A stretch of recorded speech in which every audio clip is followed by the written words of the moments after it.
What is object-oriented design? OOD. Object-oriented design is a software development methodology that organizes a system around objects rather than actions and logic. It focuses on designing a system by defining objects, their relationships, and their behavior to solve a specific problem. History of object-oriented design.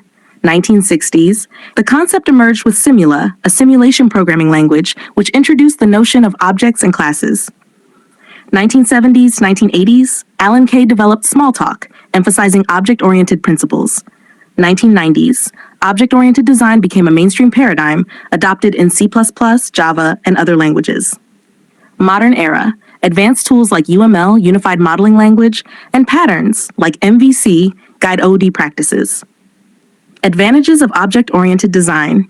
1. Modularity. Code is divided into objects and classes, improving manageability and reusability. 2. Reusability. Objects and classes can be reused across projects, saving time. 3. Scalability. Easier to extend systems by adding new classes or methods. 4. Maintainability. Easier to debug and update due to well-defined object structures. 5. Real-world mapping. Models real-world entities effectively, improving understanding. Object-oriented programming, OOP, key terminology and features. 1. Classes and objects. Class, blueprint or template that defines the structure and behavior of objects. Object, instance of a class. 2. Data encapsulation, restricting direct access to data and exposing it through public methods. 3. Constructors and destructors. Constructor, a special method called when an object is created. Did, it initializes object attributes. Destructor, a method automatically called to clean up when an object is destroyed. 4. Access modifiers, define how members, attributes, or methods can be accessed. Public, accessible from anywhere. Private, accessible only within the class. Protected, accessible in the class and derived classes. 5. Const versus non-const functions.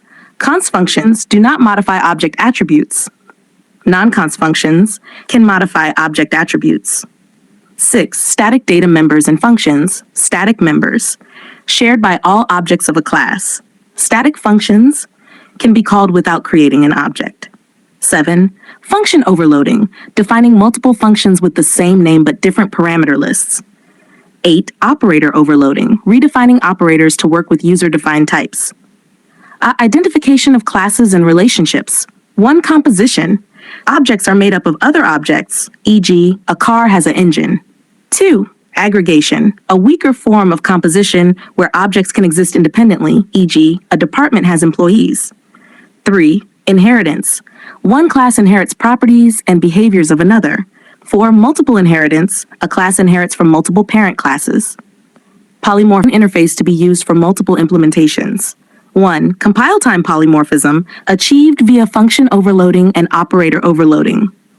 2. Runtime polymorphism, achieved using virtual functions and inheritance.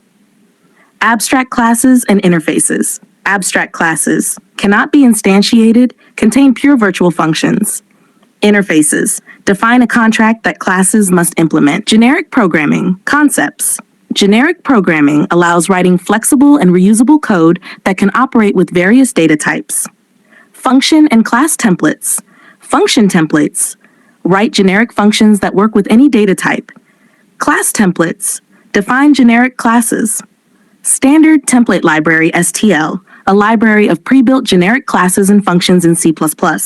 1. Containers, store collections, e.g. vector, list. 2. Iterators, access elements in containers. 3. Algorithms, perform operations like sorting, searching. Object stream data and object serialization. Serialization is the process of converting objects into a stream of bytes for storage or transmission. Object streams allow writing objects to files, reading objects from files. Exception handling, a mechanism to handle runtime errors and maintain normal program flow. Try-catch block encloses risky code in try and handles errors in catch. Throw, used to signal the occurrence of an exception.